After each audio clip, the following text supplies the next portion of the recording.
આપો એક સુંદર મજાનો ધાર્મિક પ્રસંગ છે।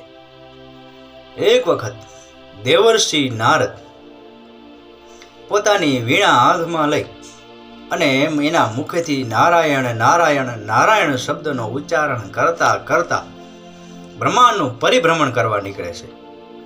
અને બ્રહ્માંડનું પરિભ્રમણ કરતા કરતા બ્રહ્માંડની અલૌકિક શક્તિઓ અને એનું કુદરતી સૌંદર્ય નિહાળતા નિહાળતા જતા હોય છે।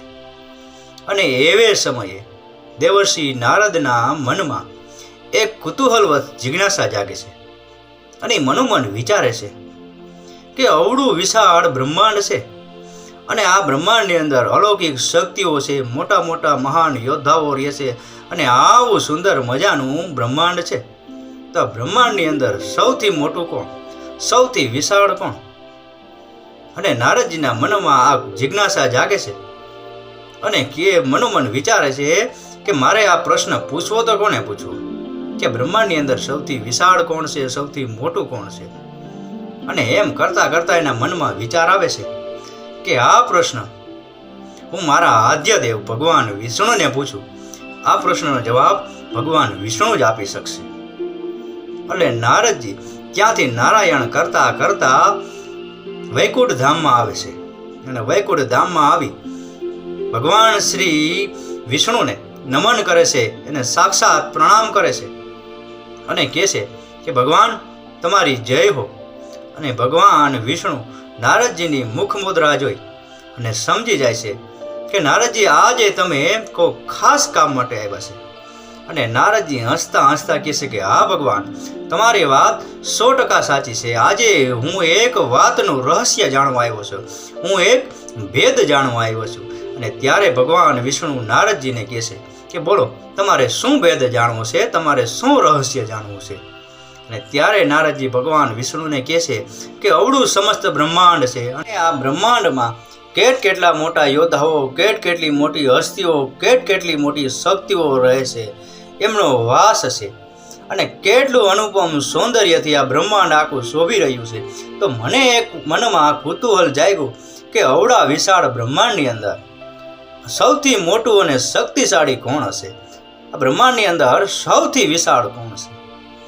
અને નારદજીનો પ્રશ્ન સાંભળી અને ભગવાનને થોડું હસવું આવે છે અને હસતા હસતા ભગવાન વિષ્ણુ દેવર્ષિ નારદજીને કહે છે કે આવડા સમસ્ત બ્રહ્માંડની અંદર મને તો લાગે છે કે આ પૃથ્વી સમસ્ત બ્રહ્માંડમાં મોટી છે, કે કારણ કે આ પૃથ્વી અંદર અસંખ્ય જીવો રહેશે અને અસંખ્ય જીવોનું ભરણ પોષણ પૃથ્વી કરે છે। એટલે મારા હિસાબે આ બ્રહ્માંડમાં પૃથ્વી મોટી છે। અને નારદજીને પોતાની કુતૂહલનો પ્રશ્નનો જવાબ મળી જાય છે અને એ પોતાના કુતૂહલનો ભેદ જાણી અને રાજી થવાના હોય છે। ને એવે સમયે ભગવાન વિષ્ણુ ફરી પાછા કહે છે કે આ બ્રહ્માંડમાં પૃથ્વી મોટી તો છે, પરંતુ મને એક શંકા છે કે આ પૃથ્વી સમુદ્રથી 3 બાજુએથી ઘેરાયેલી છે, એટલે મારા હિસાબે પૃથ્વી કરતાં સમુદ્ર મોટો કહેવાય। અને ભગવાન વિષ્ણુની વાત સાંભળી અને નારદજી કહે છે કે ના, તમારી વાત 100% સાચી છે, પૃથ્વી કરતાં આ તો સમુદ્ર મોટો કહેવાય। એટલે આ બ્રહ્માંડની અંદર સૌથી મોટો સમુદ્ર છે। અને ભગવાન વિષ્ણુની વાત સાંભળી અને દેવર્ષિ નારદજીને એવું લાગે છે કે મને મારા કુતૂહલનો જવાબ મળી ગયો, મને મારા પ્રશ્નનો ઉત્તર મળી ગયો। અને એટલી વારમાં એ પોતાની મુખ મુદ્રા ઉપર હાસ્ય ફેલાવા જતા હોય છે, ત્યાં ભગવાન વિષ્ણુ ફરી પાછા કહે છે કે મને હજી એક વાતની શંકા છે કે આ બ્રહ્માંડની અંદર સમુદ્ર તો મોટો છે, પરંતુ જો સમુદ્ર મોટો હોય તો અગત્યસ્ય મુનિ પોતાની અંજલિમાં લઈ અને સમુદ્રને પી ગયા હતા। એટલે મને એવું લાગે છે કે સમુદ્ર કરતાં તો અગત્યસ્ય મુનિ મોટા છે। અને નારદજીને ફરી પાછું મનમાં કુતૂહલ જાગે છે અને કહે છે કે હા, તમારી વાત 100% સાચી છે, સમુદ્ર કરતાં તો અગત્યસ્ય મુનિ મોટા છે। અને જો સમુદ્ર મોટો હોત તો અગત્યસ્ય મુનિ એની અંજલિમાં સમુદ્રને પી ન જાત। એટલે મારા હિસાબે તમે કહો છો એ બરોબર છે કે અગત્યસ્ય મુનિ સમુદ્ર કરતાં મોટા છે। આ બ્રહ્માંડની અંદર અગત્યસ્ય મુનિ સૌથી મોટા છે। અને નારદજી પોતાના ચહેરાનો ભાવ બદલાવા જાય છે અને ત્યાં ફરી પાછા ભગવાન વિષ્ણુ નારદજીને કહે છે કે માની લ્યો કે અગત્યસ્ય મુનિ મોટા છે, પરંતુ એના વિશે પણ મને થોડી શંકા છે કે કારણ કે અગત્યસ્ય મુનિ જ્યાં રહે છે એ સ્થાન સોયના નાકા કરતાં પણ નાનકડું છે, અને અવળી જગ્યામાં અગત્યસ્ય મુનિ રહેશે તો અગત્યસ્ય મુનિનું સ્થાન કેવડું નાનકડું છે, અને અગત્યસ્ય મુનિ આકાશ મંડળમાં રહેશે, અને એ અગત્યસ્ય મુનિ કરતા તો આકાશ મંડળ મોટું કહેવાય. અને ફરી પાછા નારદજી ભગવાન વિષ્ણુની વાતમાં હા પુરાવતા કહે છે કે હા ભગવાન, તમારી વાત 100% સાચી છે કે અગત્યસ્ય મુનિ જે સ્થાન ઉપર રહેશે એ સ્થાન સોયના નાકા કરતાં પણ નાનકડું છે.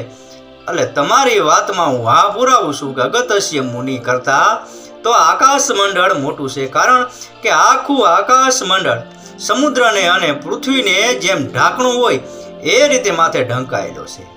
એટલે આ બ્રહ્માંડની અંદર સૌથી મોટામાં મોટું જો કોઈ હોય તો એ આકાશ મંડળ છે. અને નારદજી પોતાના મુખની મુદ્રાઓ બદલાવતા હતા ત્યાં જ ભગવાન વિષ્ણુએ ફરી પાછું એને કહ્યું કે મને હજી એક વાતની શંકા છે કે આકાશ મંડળ તો મોટું છે, પરંતુ જ્યારે મેં વામન અવતાર લીધો હતો અને એ સમયે બલિરાજા પાસે મેં 3.5 ડગલા જમીન માપી હતી, અને એ જમીનમાં આકાશ મંડળ એક જ ડગલામાં માપી લીધું હતું. એટલે મારા હિસાબે આકાશ મંડળ મોટું ન કહેવાય, મારા હિસાબે તો વામન ભગવાન મોટા કહેવાય. અને આ સાંભળી અને નારદજી ફરી પાછા હસી પડે છે અને ભગવાન વિષ્ણુની વાતમાં હા પુરાવે છે અને કહે છે કે હા, એ વાત 100% સાચી છે કે આકાશ મંડળ કરતાં ભગવાન વામન મોટા છે. અને આ બ્રહ્માંડની અંદર હું માનું છું કે ભગવાન વામન એ સૌથી મોટા છે. દેવર્ષિ નારદને એવું લાગે છે કે આ બ્રહ્માંડની અંદર ભગવાન વામનથી કોઈ મોટું નથી, અને ત્યારે ભગવાન વિષ્ણુ કહે છે કે વામન કરતા તો એનું વિરાટ સ્વરૂપ મોટું કહેવાય, અને કારણ કે એને વિરાટ સ્વરૂપમાં 16 કળાઓને ધારણ કરી હતી, એટલે ભગવાન વામન કરતા તો એનું વિરાટ સ્વરૂપ મોટું કહેવાય. અને આ ભગવાન વિષ્ણુની વાત સાંભળી અને દેવર્ષિ નારદ ફરી પાછા કુતૂહલવશ કહે છે કે ભગવાન, એ વિરાટ સ્વરૂપ તો તમે ધારણ કર્યું હતું, એ 16 કળાઓ તો તમે ધારણ કરી હતી, તો આ બ્રહ્માંડની અંદર સૌથી મોટામાં મોટા તમે કહેવાઓ. અને આ બ્રહ્માંડ તમારા કરતાં મોટું નથી, તમે જ આ બ્રહ્માંડની અંદર સૌથી મોટા છો. અને ત્યારે ભગવાન વિષ્ણુ કહે છે કે હા, આ બ્રહ્માંડમાં હું મોટો છું.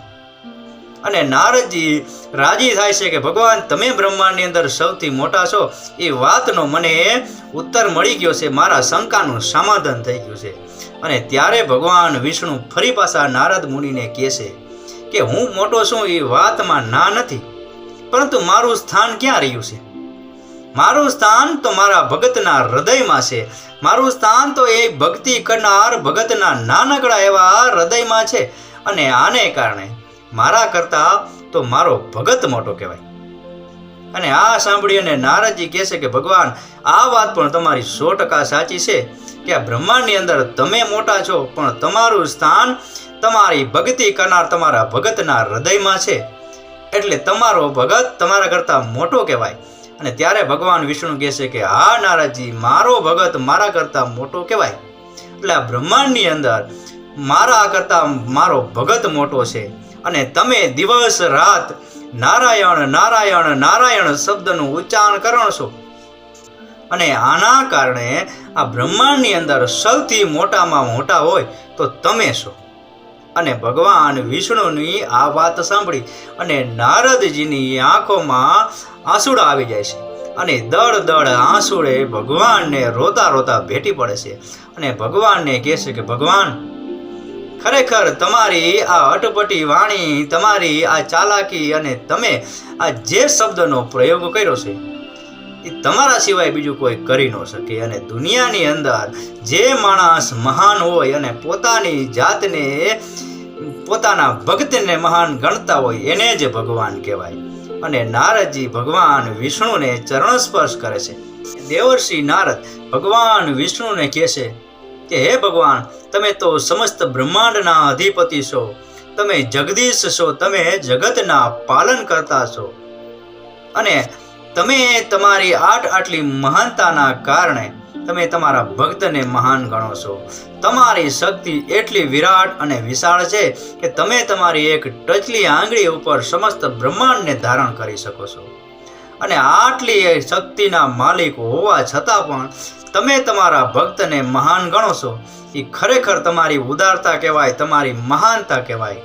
અને હવે પછી મને સમજાણું છે કે એ ભક્તએ ક્યારેય ભગવાનને પોતાના હૃદયથી દૂર ન કરવા જોઈએ. કારણ કે જે ભક્ત સાચા દિલથી ભગવાનનું નામ જપ અને મંત્ર કરતો હોય અને એ ભક્તના હૃદયમાં હંમેશા ભગવાન વસેલા જ હોય છે. અને જ્યારે ભક્તના ઉપર કોઈ પણ સંકટ આવી પડે, કોઈ પણ દુઃખના વાદળો ઘેરાઈ જાય કે કોઈ પણ મોટા સંકટમાં ભક્ત ફસાઈ ગયો હોય અને ત્યારે ભગવાન જોઈ ભક્તના કામ પાર કરવા ના આવે, ભગવાન જોઈ ભક્તના કામ ઉકેલવા ના આવે તો સમજી લેવાનું કે એ ભક્તની ભક્તિમાં ક્યાંક ને ક્યાંક ઉણપ રહી ગઈ છે. એ ભક્તની ભક્તિ ક્યાંક ખોટા માર્ગે જઈ રહી છે. નહીતર જે ભગવાન ભક્તના હૃદયમાં રહેતો હોય અને એ ભગવાન ભક્તના કામ કરવા ના આવે તો ખરેખર એ ભક્તમાં ક્યાંક કોક કચાશ હોવી જોઈએ. કારણ કે ભગવાન હંમેશા ભક્તના હૃદયમાં રહેશે અને હંમેશા એની પરોક્ષ રહેશે અને હંમેશા એની જીવન રેખાની જેમ એ એને દોરી સંચાર કરતો હોય છે.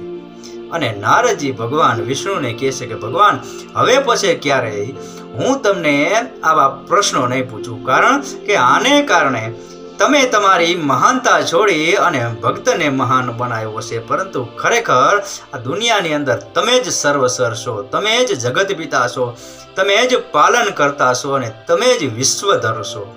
અને નારદજી ભગવાન વિષ્ણુને દંડવત પ્રણામ કરે છે અને કહે છે કે ભગવાન વિષ્ણુ આજે તમે મારું માર્ગદર્શન કર્યું છે અને આના કારણે મને મારી ભક્તિ કરવામાં વધારે ઉત્કંઠા જાગી છે. અને હવે હું નિત્ય તમારું નામ જપીશ અને નિત્ય હું તમને મારા હૃદયમાં વસેલા છો એવું ગણી અને તમારી ભક્તિ કરીશ. અને ભગવાન વિષ્ણુ નારદજીને આશીર્વાદ આપે છે અને ત્યારબાદ નારદજી વૈકુંઠ ધામમાંથી વિદાય લે છે.